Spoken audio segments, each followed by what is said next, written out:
한국경제TV 생생한 실전 투자 정보 와우퀴. 월 5,000원 커피값으로 투자 정보가 내 손 안에 배달됩니다. 와우킥 N에서 만나요.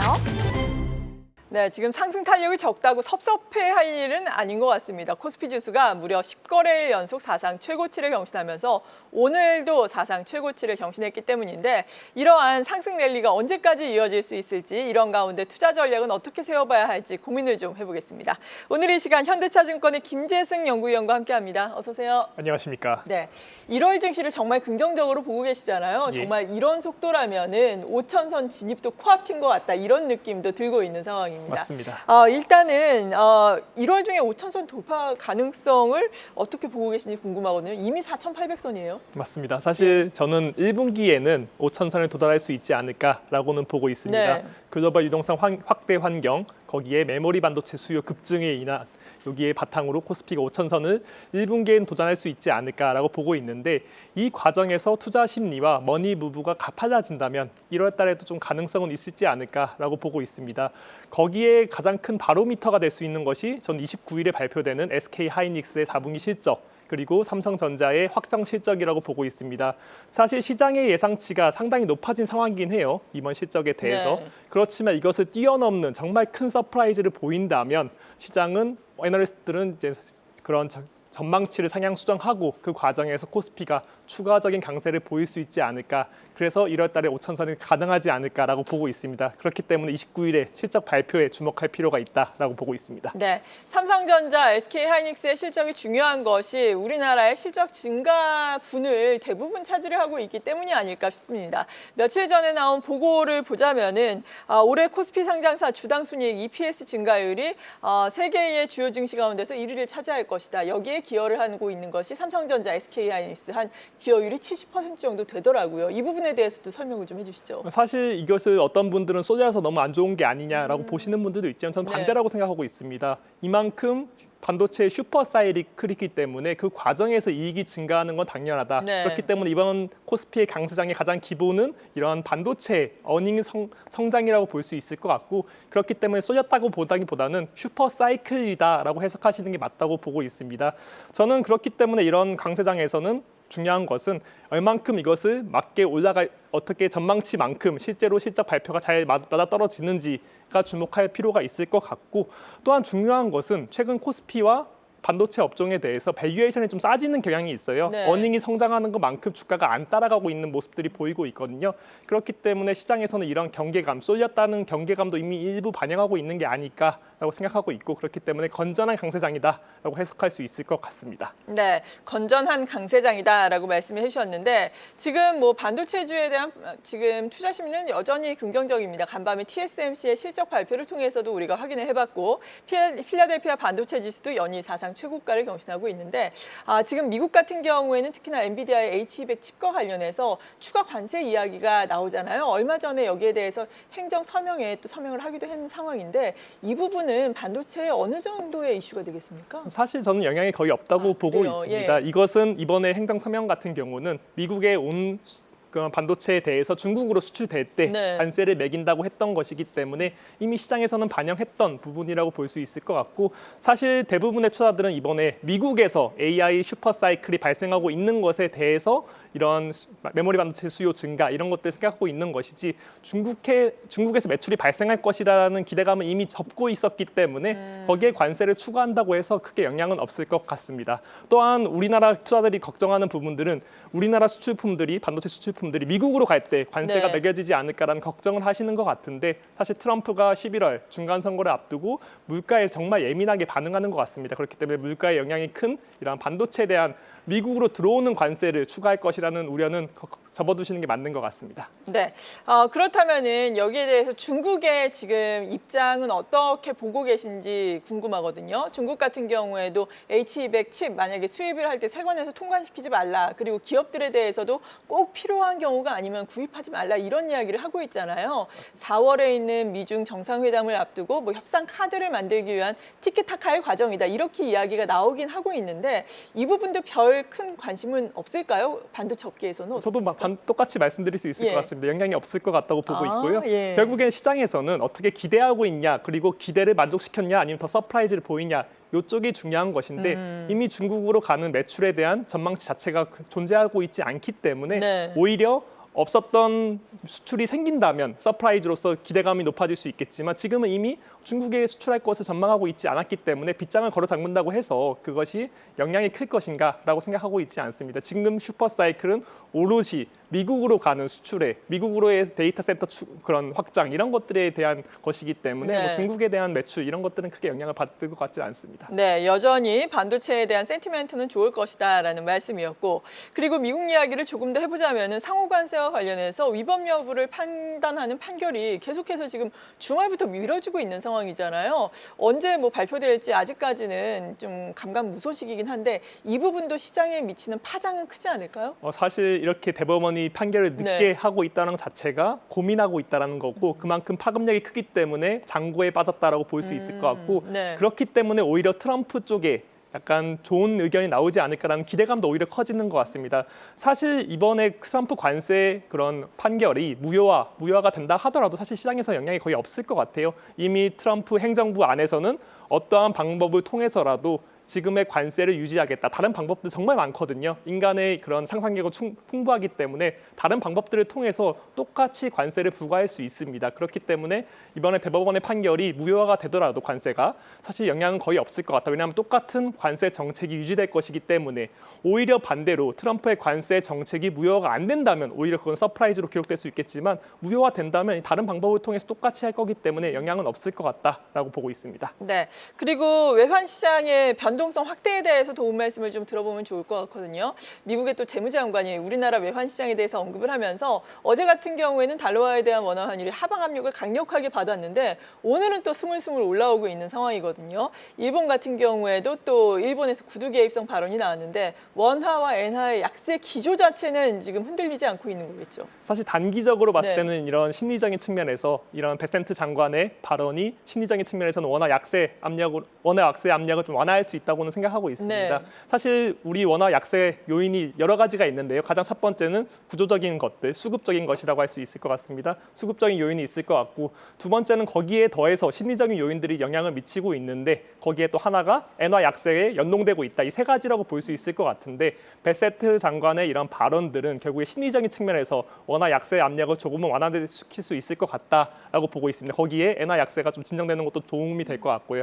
하지만 전 장기적으로 봤을 때는 이런 구조적 약세 요인, 소위 말하는 한국에서 미국으로 해외로 나가는 자금들이 너무 많기 때문에 그런 것들을 고려한다면 장기적인 측면에서는 원화 약세가 어쩔 수는 없다고 생각하고 있습니다.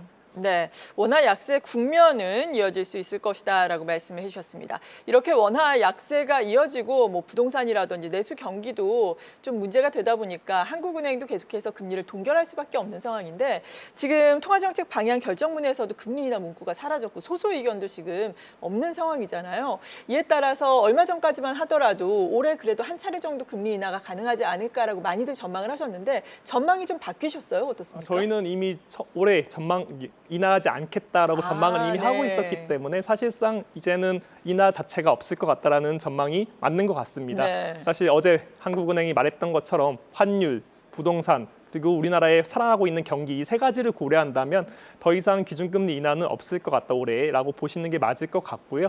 반대로 일각에서는 투자자들이 이제 걱정하는 것은 인상하는 거 아니냐 환율, 부동산 때문에 이런 걱정이 조금은 있는 것 같은데 사실 우리나라의 내수와 그런 물가를 고려했을 때는 사실 인상할 만큼의 펀더멘탈은 아니다. 특히 내수가 상당히 약세를 보이고 있습니다. 지금 우리나라 경기가 좋은 것은 수출 중심으로 경기가 좋은 것이지 내수가 좋은 게 아니거든요. 그렇기 때문에 우리나라의 약한 이 내수를 고려한다면 금리 인상까지는 좀 부담된다라고 볼 수 있을 것 같고 올해 동결을 유지할 것이지 인상은 아닐 것 같다 정도로 보시는 게 맞는 것 같습니다. 네, 그리고 미국 같은 경우에도 지금 기준금리 올해 내에 기준금리 인하 추가적으로 하기는 어렵지 않겠느냐 이런 전망들도 솔솔 또 나오고 있는 상황이잖아요. 최근에 발표되고 있는 경제 지표들도 봐도 그렇고요. 일단은 이 1월 같은 경우에는 금리 동결이 거의 뭐 확정 사실화되고 있는 분위기인데 미국의 기조는 어떨 것으로 보세요? 사실 아직까지는 저희는 하반기에 두 차례 인하 전망을 유지하고는 있습니다. 네. 그 가장 큰 이유는 사실 미국의 고용 지표가 조금씩은 나빠지고 있기 때문이죠. 하지만 지난 12월 고용 지표가 상당히 실업률이 낮아지면서 좀 좋다 보니까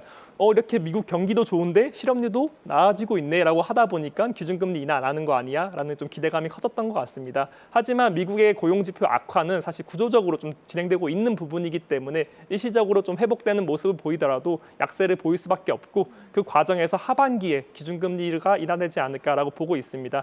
사실 많은 분들이 파월에 대해서 이제 트럼프가 파월에 대해서 압력을 가하고 있다 보니까 기준금리를 인하하지 않을까라는 기대감이 커졌던 것 같은데 네. 이러한 미국의 좋은 경기 등을 반영한다면 상반기에는 조금 어렵지 않을까라고 보고 있습니다. 더해서 파월 의장의 임기가 5월까지거든요. 그렇죠. 사실 파월 의장 같은 경우도 그런 기준금리 인하에 대해서 다음 의장에게 넘겨주고 가지 않을까. 왜냐하면 다음 의장이 할 수 있는 룸을 만들어준다는 거죠. 룸을 만들어주고 갈 거라고 저는 생각하고 있습니다. 그렇기 때문에 5월까지는 기준금리가 동결될 것이라고 보고 저희 같은 경우는 빠르면 6월부터 기준금리, 연준의 기준금리 인하가 시작될 수 있지 않을까라고 보고 있습니다. 그렇기 때문에 하반기 정도에 두 차례 정도 인하는 전망 유지하고 있습니다. 네, 다시 국내 증시로 돌아와서 자사주 소각 의무화를 골자로 하는 3차 상법 개정안 처리가 속도를 붙고 있잖아요. 다음 주 또 법사위에 상정될 예정인데 이 부분에 대한 기대감은 지금 어떻게 가지고 계세요? 사실 이게 큰 영향 자체는 없을 것 같아요. 네.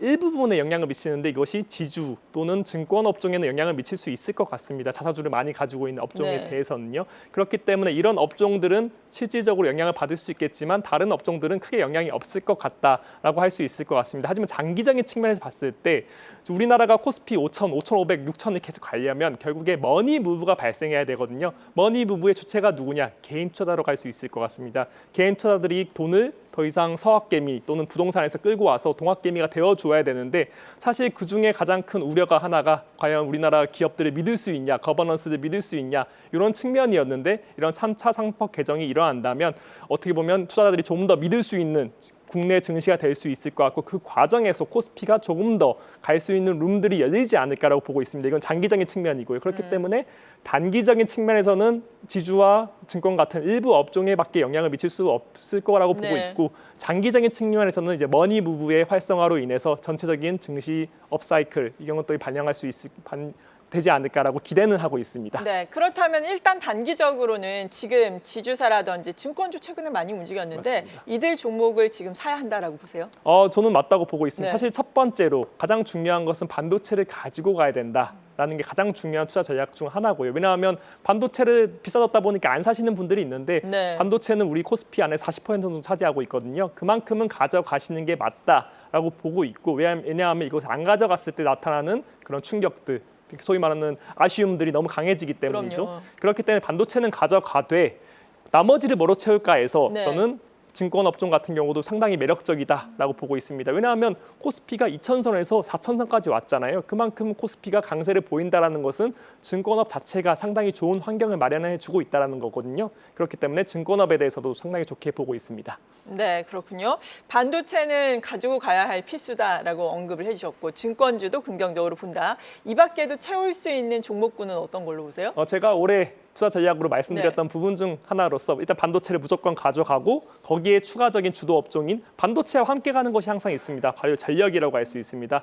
한국의 전력 정말 잘하거든요. 전력 기기들 그런 것들이 상당히 미국에 수출이 잘 되고 있기 때문에 전력 기기 쪽 상당히 주목해야 된다고 보고 있고요. 네. 또한 최근에 계속 그린란드 사건도 있는 것처럼 트럼프의 돈노 독트린 이것이 지금 발표되고 있잖아요. 그런 것들은 결국에 안보에 있어서 자생적으로 살아나야 된다. 이런 것들이 미국, 유럽, 아시아 모든 나라들이 생각하고 있는 부분인 것 같습니다. 그렇기 때문에 방산 업종에 대해서도 상당히 주목해야 된다라고 보고 있고요. 그렇기 때문에 결론적으로는 반도체는 코스피만큼을 가져가되 전력기기, 방산 그리고 증권 업종에 대해서도 좋게 보는 이 시각을 유지하는 것 같습니다. 네, 대부분 지금 대형주 시가총액 상단에 몰려 있는 종목군들이잖아요. 그러니까 대형주 중심의 장세가 조금 더 이어질 것이다라는 의견이신데 개인 투자자 여러분께서 관심이 많은 코스닥 시장 같은 경우에는 언제쯤 좀 키 맞추기가 이루어질 수 있을까요?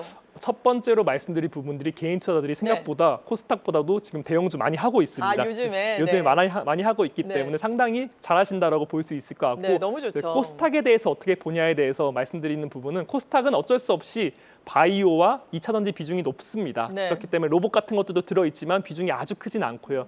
그렇기 때문에 이런 바이오와 그런 2차 전지가 올라올 수 있는 장이 돼야지 코스닥 전체가 올라올 수 있을 거라고 보고 있고 저는 이런 장세는 아직까지는 아니라고 보고 있습니다. 아직까지는 수출주 중심으로 포트폴리오를 구사해야 되고 그것은 우리가 아까 말씀드렸던 반도체, 전력기기, 방산 같은 조선도 좀 포함될 수 있고요. 이런 업종이 훨씬 상반기에 유리하다고 보고 있고 그러면 언제 코스닥이 중요할까를 봤을 때 저는 하반기 쪽에는 좀 중요할 것 같습니다. 네. 왜 그럴까를 봤을 때 정부 정책적으로 세제 혜택들, 코스닥 벤처펀드에 대한 세제 혜택들 이런 것들이 구체화되는 것이 저는 하반기쯤에 되지 않을까라고 보고 있고 이러한 세제 혜택이 나올 때는 코스닥에 들어갈 필요가 있는 시기인 것 같다라고 보고 있습니다. 네, 아직까지는 수출주 중심의 대형주 장세가 연출되고 있으니까 이쪽에 관심을 갖자라는 의견이었습니다. 지금까지 큰 그림 그려보면서 투자 전략 세워봤습니다. 현대차증권 리서치센터의 김재승 연구위원이었습니다. 고맙습니다. 감사합니다. 계속해서 다양한 경제 이슈를 알고 싶다면 구독과 좋아요, 알림 설정 부탁드립니다. AI 캐스터 권미정이었습니다.